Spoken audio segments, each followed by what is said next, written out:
Boa tarde a todos.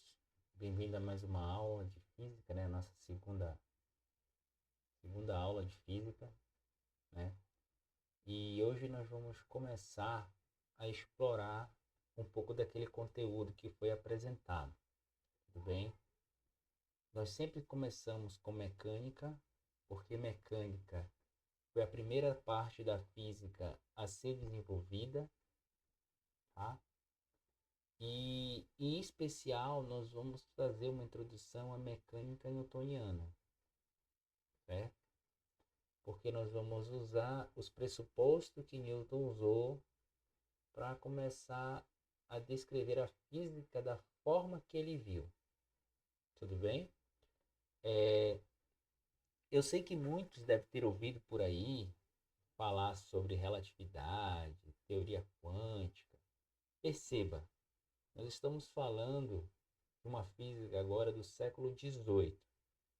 Então, existem coisas que foram derrubadas da física. Nós não vamos levar em conta isso. Nós vamos levar a mecânica newtoniana. Apesar da mecânica newtoniana não ser completa, né, ter fenômenos que ela não descreve bem, por isso entra relatividade, mecânica quântica, e a combinação dela, e aí segue N teorias que existem por aí, ela é extremamente precisa em muitas das coisas. É através dela que nós colocamos satélites, mandamos sondas pelo espaço, entendeu?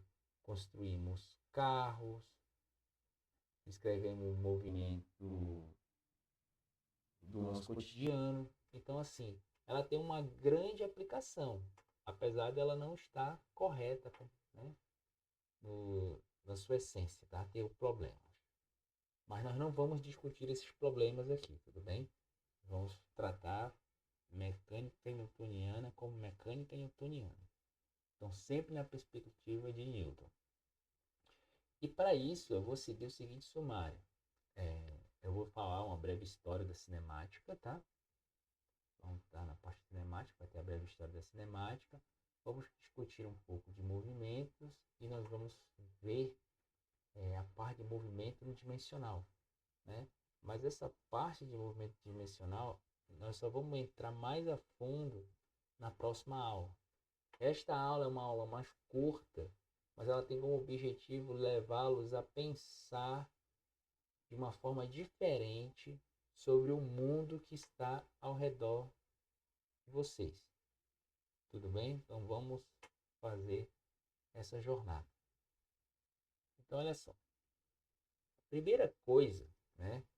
A gente tem que entender que quando se nomeia algo, existe uma razão, certo? Então a palavra cinemática tem uma origem, certo? E a origem dela, como a maioria das coisas que nós usamos, que nós tomamos posse, né, e usamos nos dias atuais, vem da cultura grego-romana, certo? Então, não quer dizer que os gregos foram os primeiros a estudarem as coisas. Não, existiam os maias, né, astecas, incas, né? Você vê a pirâmide maia, ela era muito mais precisa que as pirâmides do Egito. Então, nós não podemos considerar esses índios americanos, né, como uma cultura inferior, né?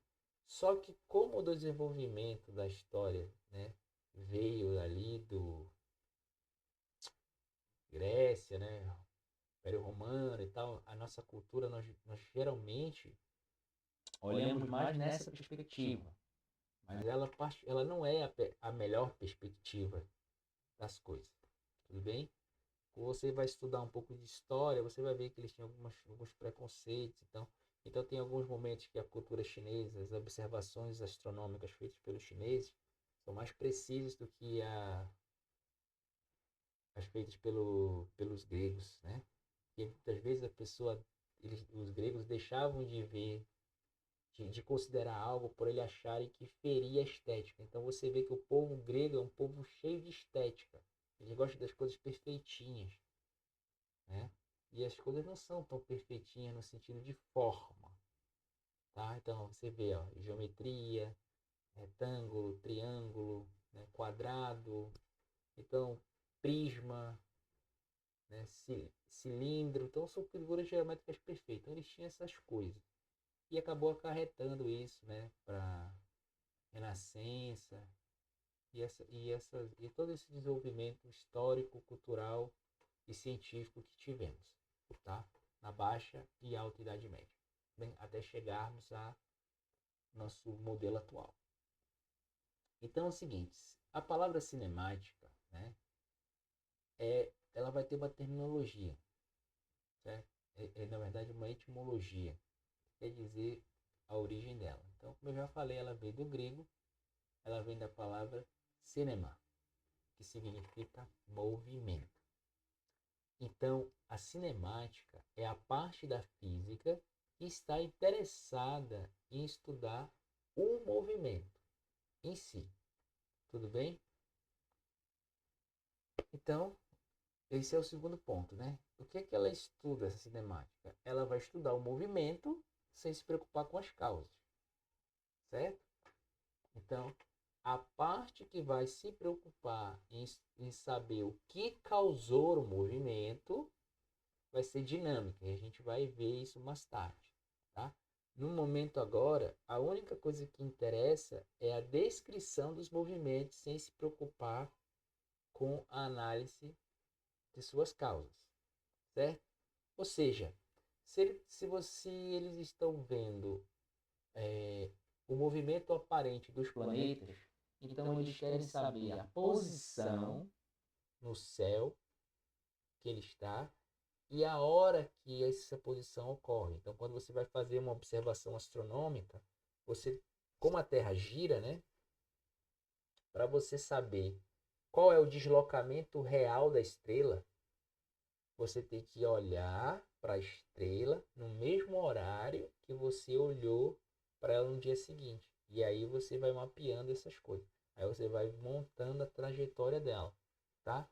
Hoje em dia é mais complicado de nós vermos essas coisas, estudarmos o céu. Às vezes parece que eles eram super, mega, ultra inteligentes, né? As pessoas que estudavam essas coisas. Só que o que nós temos que levar em conta é que quando eles estavam na Grécia, essas coisas, não existia energia elétrica, certo? Não existia tanta poluição nas cidades como tem hoje. Então, devido à iluminação da cidade, dificilmente a gente consegue contemplar o céu. Então, para nós contemplarmos o céu, nós temos que ir para o interior, para um lugar mais limpo, né? Longe de onde tem pouca luz, certo? Lá não existia energia elétrica até século XIX, né? Então era muito fácil você perceber esses movimentos no céu, essas coisas, porque você estava constantemente olhando para eles. Você só tinha que pensar um pouco mais, né? Então cuidado para não criarmos esses estereótipos de que os gregos eram a melhor civilização mais avançada que teve. Não, eu particularmente não concordo e discordo de muita coisa da filosofia grega, né? Eu acho uma sociedade meio que suja. Mas não sou eu, né, Marcelo, que dito as coisas da história. Isso é só uma opinião particular. Eu tenho minhas razões. Não vou falar aqui porque não interessa se não estamos fazendo aula de filosofia. Mas eu só quero que você entenda que as coisas que estavam nos céus não eram uma realidade distante deles como é para nós, porque nós não vemos. Malmente vê a lua, né? Então eles não, eles tinham mais tempo, é como se a vida passasse mais devagar. Tudo bem? Beleza. Então vamos lá, uma breve historinha dela. Existia um grego chamado Cláudio Ptolomeu, né? De 90 a 186 DC, né? Por de Cristo, né? É, essa é uma pintura dele, tá? Do século XVI, não quer dizer que é ele, né? Nós estamos falando aqui primeiro e segundo século. Claro que ele não tinha uma câmera fotográfica, tá? esse cidadão Ptolomeu, ele acreditava que o mundo, que os movimentos dos planetas aconteciam através de círculos, certo? Eles viam através de círculos. E ele era o responsável, ele foi o fundador, né? Se não foi o fundador, não tô, a memória me falha agora, mas ele tinha como centro do universo a Terra. Então, para Ptolomeu e para depois as pessoas que o seguiram, a Terra estava parada e tudo girava em torno da Terra. Tudo bem?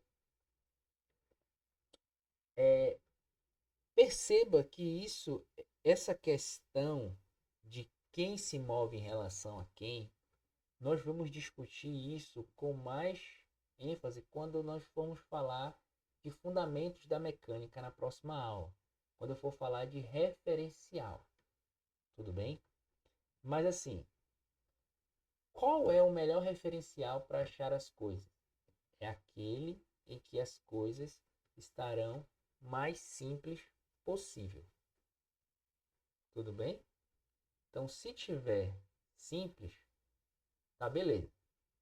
E assim, e tem uma construção lógica. Então, para ele era lógico dizer que a Terra está parada, porque nós, na superfície da Terra, não sentimos nenhum movimento dela. Para a gente, a Terra está parada. E quando você olha para o céu, você vê o Sol andando, você vê as estrelas andando, né? Os planetas andando. Então, ele tomou como base a Terra. Esse tipo de sistema é chamado geocêntrico, que significa geo, significa terra, centro, de centrado na Terra, de origem na Terra. Tudo bem? Hoje nós consideramos que os planetas eles giram em torno do Sol. Na verdade, isso não é inteiramente verdade, como eu vou falar mais na frente, tá bom? Essa é uma questão de escolha. Só que o que levou uma pessoa como ele a falar isso, né? Então, nessa frase, às vezes você vê figuras de grandes personalidades que teve na humanidade e as pessoas tentam descrevê-la através de uma frase famosa. Isso é meio sem sentido fazer, porque você não pode definir o pensamento ou a vida de uma pessoa, a conduta dela através de uma única frase. Porque senão você vai ver essa pessoa em contradição em vários momentos da vida dela. Certo? Mas o que ele tinha em mente? Ele falava aqui, ó, se a Terra possuísse movimento de rotação diário para realizar seu circuito, sua velocidade deveria ser muito grande. E por isso, os objetos sobre ela deveriam ser arremessados, a menos que fosse mantido em ligação com o planeta por uma força muito grande. Então, assim, nós estamos nos movimentando a mais de 1.000 km/h. Tá? A Terra, não estou falando em relação ao Sol, não. Em relação ao Sol, a gente movimenta 30 km a cada segundo, em média. Mas aproximadamente 30 km a cada segundo. Então, 1.000 km é uma velocidade alta. Né? Por que a gente não sente, a gente vai discutir depois. Tudo bem? E ligado ao planeta por uma força muito grande, ficaria estranho, né? Porque a gente sabe hoje que a força, entre aspas, que liga a Terra, os objetos na Terra, é a força da gravidade. E das forças da natureza, na escala macroscópica, né? A gravidade é uma das menores forças que tem. Certo? A força elétrica, por exemplo, ela é muito maior que ela. Se você fazer uma relação de uma unidade de carga elétrica, a unidade de carga elétrica a distância de 1 metro, você vai ver que vai dar ordem de 10 a 20 de diferença. Então é muita coisa. Certo? Então ele já estava errado, né, em falar de uma força muito grande, porque a força gravitacional ela não é muito grande. Né? Ela só é muito forte hoje em dia em relação à galáxia, que mantém galáxia, tá? Mas um corpo pro outro é muito fraca. Tanto é que se você pega aqueles ímãzinhos de geladeira bem fraquinho, você coloca um clipe de papel, ele fica grudado, perceba que aquela folhinha deixou ele grudado lá e toda a Terra está puxando o clipe de papel para baixo. Para você ver como a força gravitacional é fraca, certo? Então assim, ó, esse modelo de Ptolomeu, né, ele ficou muito famoso. E só que existiam alguns movimentos dos planetas que parecia que é, o planeta estava voltando para trás, certo? Para resolver essas coisas, ele disse o seguinte: ele criou os epiciclos, né? Que a Terra está parada, os planetas giram em torno da Terra, mas eles descrevem círculo em relação ao círculo que ele forma ao circundar o planeta Terra. Então, isso é chamado epiciclos. Tudo bem? Olha, eles não conheciam muitos planetas, né? Ele conhecia Mercúrio, Vênus, Marte e Júpiter, né? Se a minha memória não me falha, só eram 4 planetas. Então, eles não existia telescópio, era olho nu que eles faziam. E isso vai até a Baixa Idade Média, né? Até o final da Baixa Idade Média, na verdade. É. Aí, não, não, baixa não, é alta, alta, alta. Alta Idade Média, desculpa. Então, seria fácil fazer esses epiciclos, né, para esse pouco de coisa. Agora, se você for tentar descrever todos os planetas que nós conhecemos, né, nós temos Mercúrio, Vênus, Terra, Marte, Júpiter, Saturno, Urano, Netuno. 8 planetas. Plutão não deixou de ser planeta, né? Alguns anos atrás. Seria muito complicado fazer por epiciclo, tá? Então, com o passar do tempo, essas coisas de epiciclo, elas começaram a cair em desuso, porque com o advento do telescópio, né, acabou que começaram a ver o céu de uma outra perspectiva, mais profunda, porque você tem o poder da observação. Depois veio esse polonês aqui, ó, né, chamado Nicolau Copérnico, né? Olha, ele é de 1400, século XV. Século XV morreu no século XVI. Né? Essa é uma gravura de século XVI dele. Né? Já era mais próximo, porque nessa época já existia as pinturas famosas. Né? Já tinha já estava com aquela cultura de querer fazer o renascentismo, né? Que a revolução estava começando, científica, que estava saindo do misticismo religioso, né? Que havia pairado na Europa. E ele fez essa obra aqui, ó, né? Sobre o movimento celeste. E o que nós devemos destacar nele, ele era um cônego, tá? Tipo, é uma espécie de padre. E ele criou o sistema, ele mudou o referencial da Terra, né? Você pode ver aqui, ó, a Terra está aqui. Esse círculozinho que aparece bem aqui é o círculo da Lua. Tem até uma Lua bem aqui. Se você tiver uma tela grande, você vai ver. Eu consigo ver pela tela do meu computador, certo? E aqui está as ópticas de algumas coisas, tá? Qual é o mérito dele? Ele tirou o geocentrismo e colocou o heliocentrismo.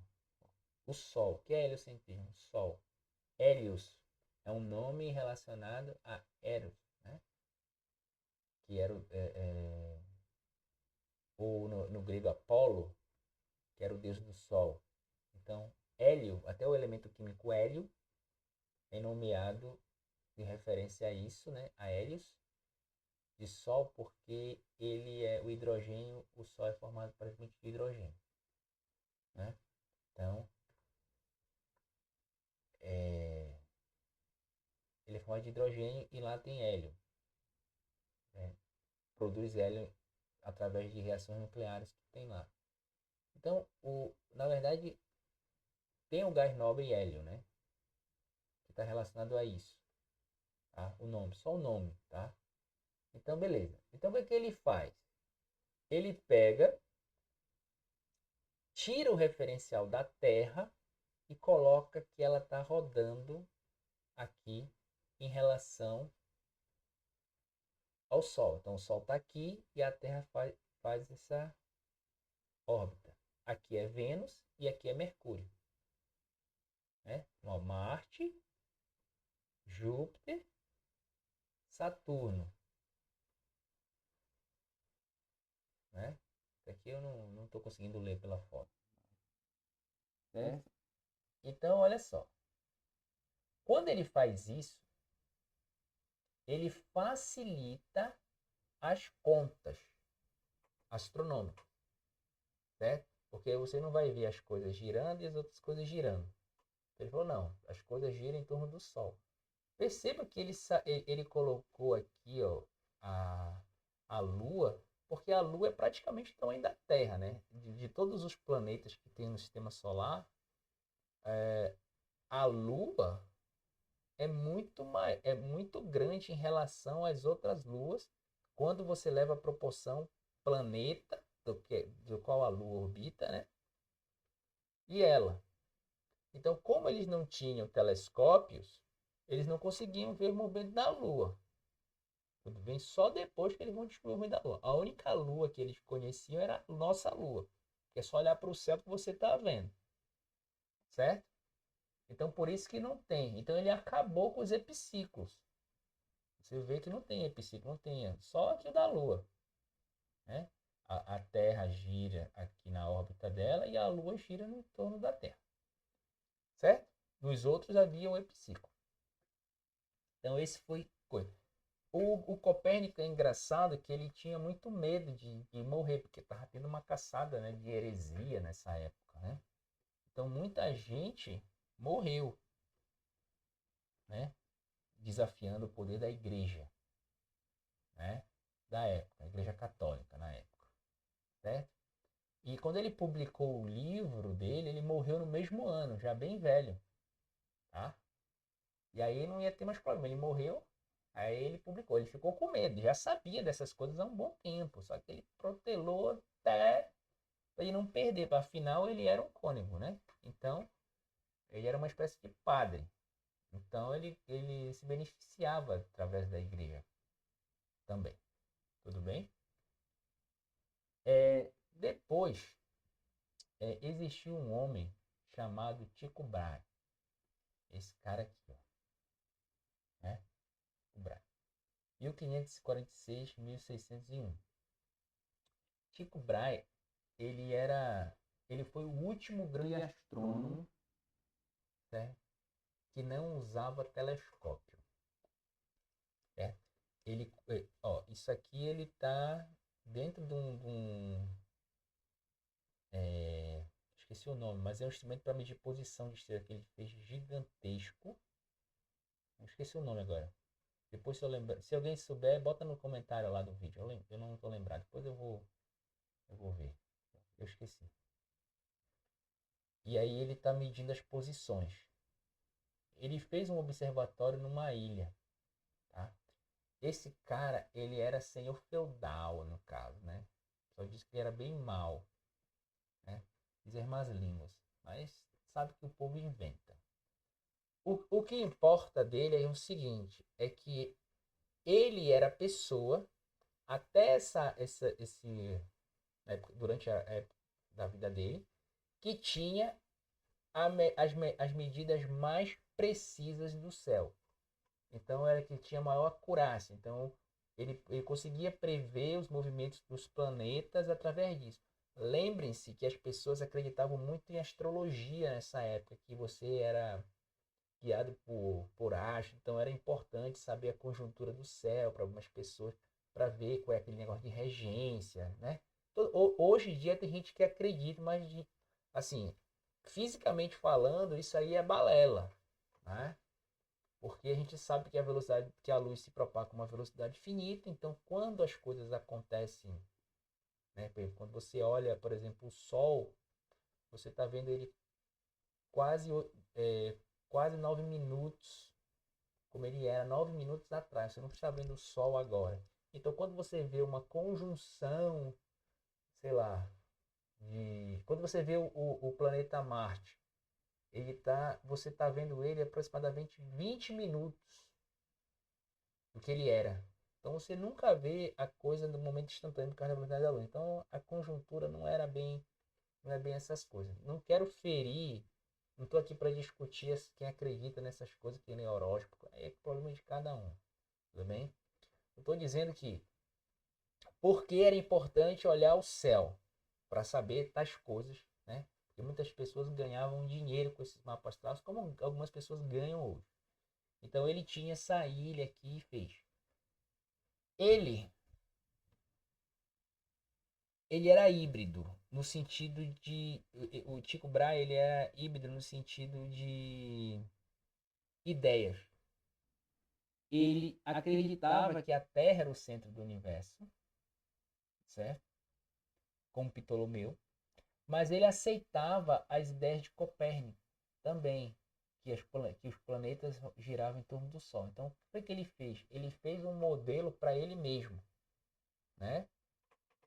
Que é um modelo em que tudo gira em torno da Terra, né?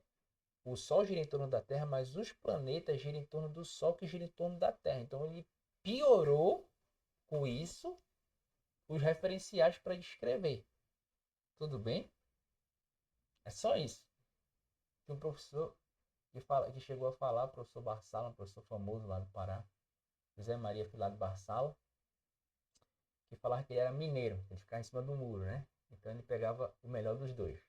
Bem, eu já morei em Minas, eu não entendo muito porquê dessa analogia dele falar isso, mas o que importa aqui é que ele pegou as ideias de Copérnico e Ptolomeu, fundiu e fez uma coisa nova. Tudo bem? Percebam que Ptolomeu era muito difícil fazer as contas, né? Principalmente quando foram descobrindo mais coisas, né?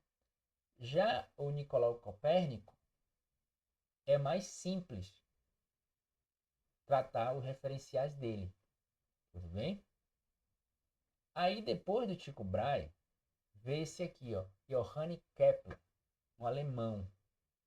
Tá? Ele foi o substituto de Tycho Brahe. Quando Tycho Brahe morreu, ele que ficou tomando conta do laboratório dele lá de astronomia, certo? E ele é o responsável, ele ficou famoso pelas suas 3 leis planetárias. Quando você estuda a gravitação, você vê, né?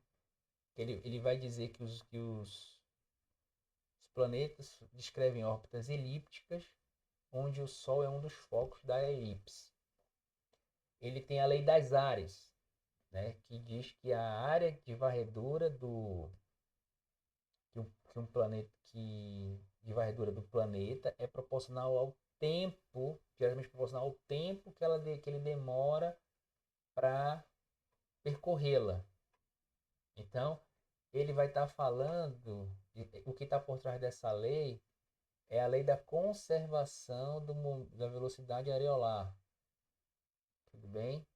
Eu não vou entrar em detalhe porque não tem gravitação no nosso programa, mas é um assunto fascinante saber dessas coisas, tá?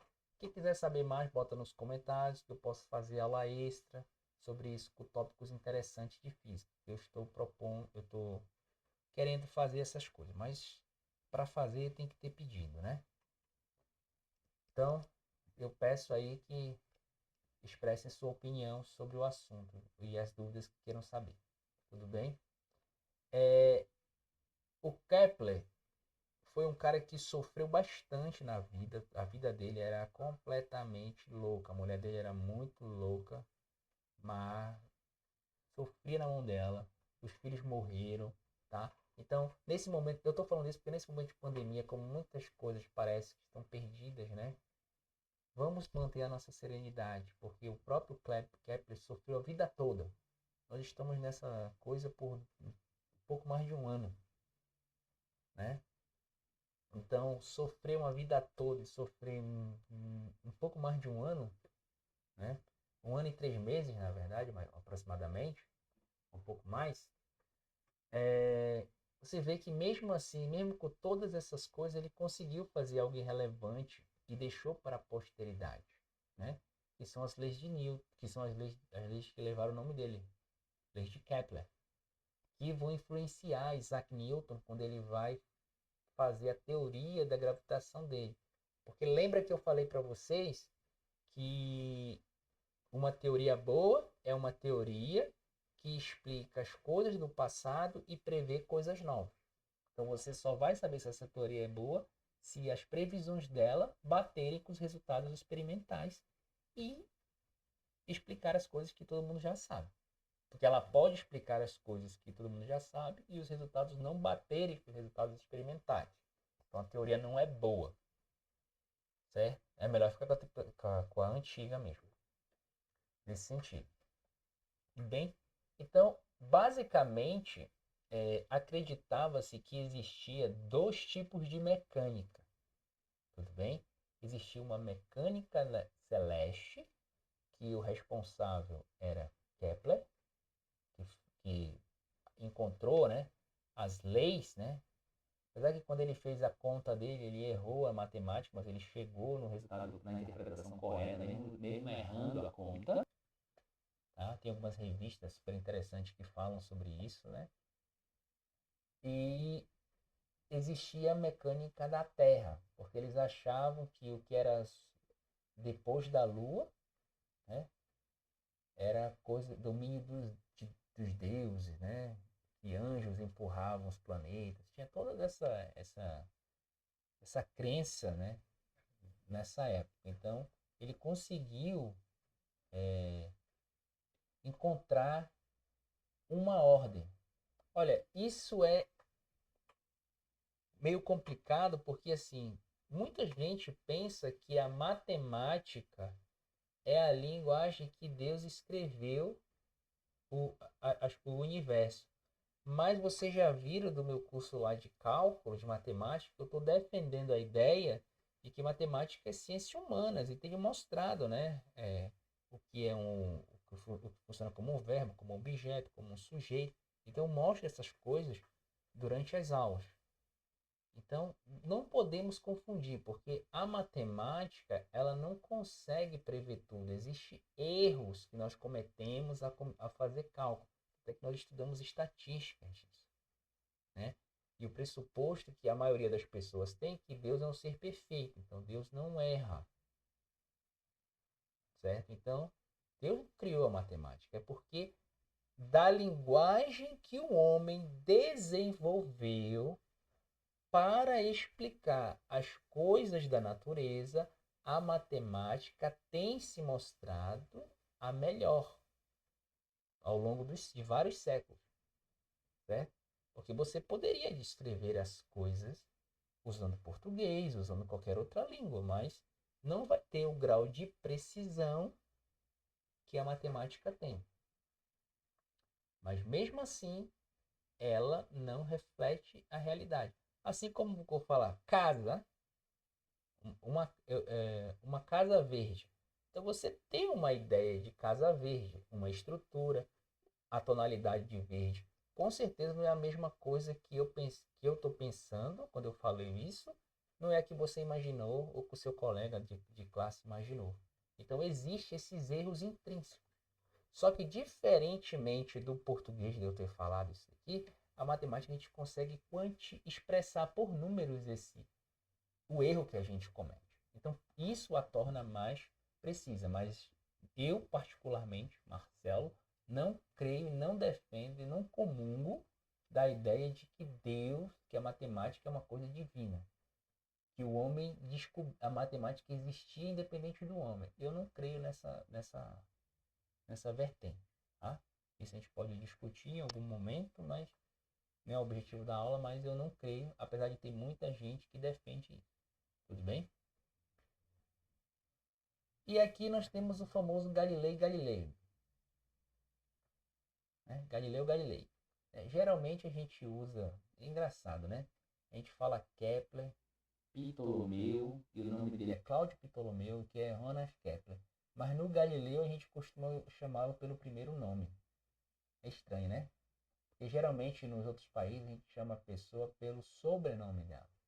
Então, Senhore Galilei, com certeza chamavam assim.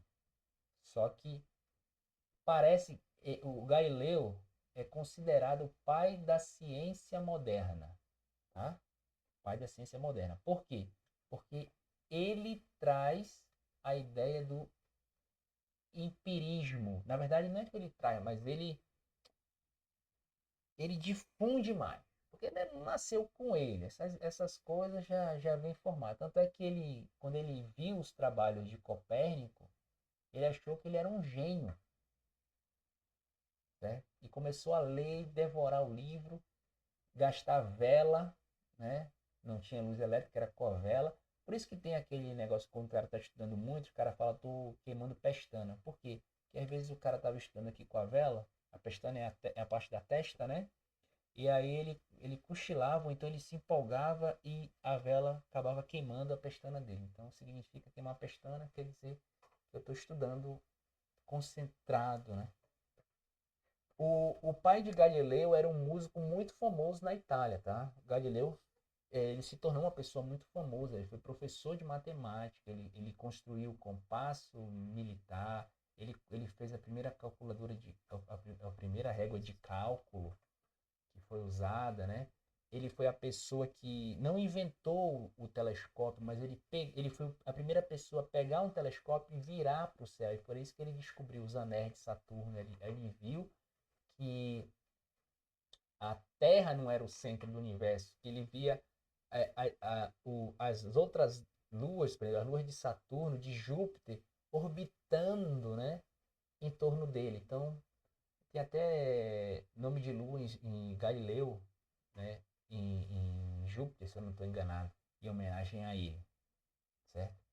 Então, ele soube do telescópio e soube usar da forma certa. Diz a lenda que ele chamava os amigos dele, né, que eram pessoas importantes, muitos se recusavam a quebrar o paradigma antigo de que a Terra era o centro do universo, se recusando até olhar pelo telescópio, como se tivesse algum tipo de magia ou coisa do tipo. É engraçado como o misticismo toma conta das coisas. Então ele escreveu, né, diálogos sobre as duas novas ciências, né? E ele teve um problema com o Papa.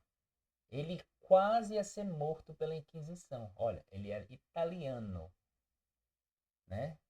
E Roma é o centro da Igreja Católica, o Vaticano. Então, ele só não foi morto porque ele era muito amigo do Papa na época, certo? E aí ele ficou preso o resto da vida e depois ficou cego.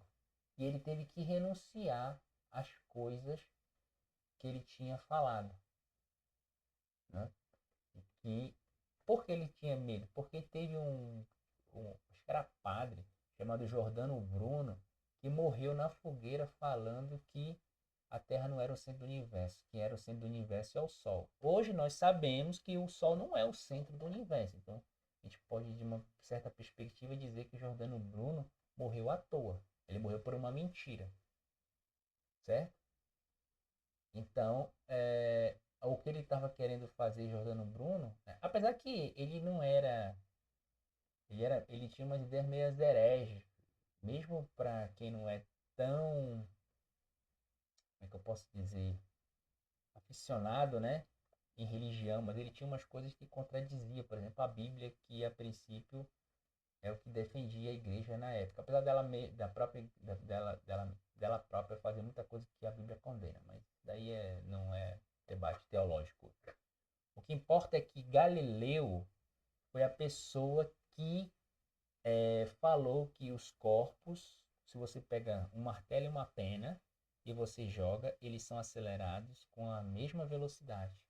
E se não tivesse o ar, eles cairiam exatamente junto. Tanto é que quando Neil Armstrong chegou na Lua, tem uma foto dele pegando uma pena e um martelo e jogando.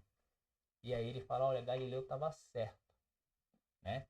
Foi Galileu, é Galileu que explica por que, mesmo a Terra girando mais de 1.000 km/h, certo? A gente não sente o movimento da Terra, né? E quando ele fala o princípio da independência dos movimentos, e quando nós vamos estudar movimento no plano, nós vamos estudar as ideias de Galileu, certo? Então ele era uma pessoa muito sábia. Ele enfrentou muitos problemas. Ele era aquele tipo de professor do povão. Ele gostava da glória, entendeu? Ele gostava. Ele gostava também de ir para aqueles bares. Ele tinha até uma concubina lá. Ele teve algumas filhas. Na verdade, se não me engano, ele teve 2 filhas, né? Uma delas virou até freira. A madre, ele colocou o nome Celeste como uma homenagem ao pai, né? Mas assim, se você procurar no YouTube aqui, né, você vai lá, Galileu, o Confronto dos Céus, acho que esse que é o título em português. Você vai ver uma história bacana sobre a vida de Galileu. É legal, vale a pena, tá? Qualquer coisa eu boto na descrição do vídeo, tudo bem? Ou no primeiro comentário lá depois. Então assim, Galileu desvendou a mecânica terrestre. Então nós tínhamos uma mecânica terrestre e uma mecânica celeste. Depois vai ter um homem que vai unificar as duas. Tudo bem? Bem, essa ó, o ano de Galileu, 1564 a 1642, né? Foi o ano que o Newton nasceu, ele morreu, certo? Newton tem uma frase que fala assim: se eu enxerguei grande, se eu enxerguei longe, é porque eu subi em ombros de gigante. O que que ele estava falando?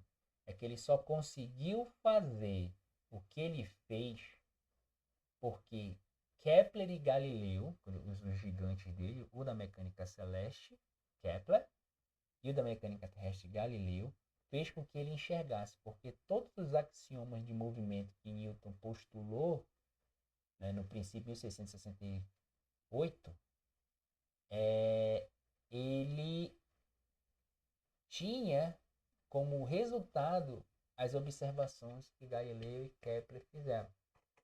Então, para você ver, ele fez uma teoria, tanto é que axioma, o postulado do movimento. Esse postulado só é bom porque ele consegue reproduzir os dados experimentais. E isso é uma coisa fantástica, certo? Para a época. Então, Newton vai explicar várias outras coisas. Mas aí ele vai ter que lançar, para explicar todas essas coisas, ele vai ter que lançar mão de um outro conceito. Tudo bem? Que vai ser o conceito de força, né? Galileu sabia sobre aceleração, Kepler sabia sobre aceleração, velocidade, posição e tempo. Isso ele sabia. Força veio com Newton. Tudo bem? Bem, movimento. Então, como nós estamos estudando movimento, basta nos perguntar assim: peraí, basta nós confiarmos nos nossos sentidos, que nós estamos ou não nos movimentando? Porque agora mesmo, se você estiver parado na cadeira, você não vai ver movimento nenhum. Mas se uma pessoa estiver vendo você da Lua, você está rodando, né, na Terra com mais de 1.000 km/h.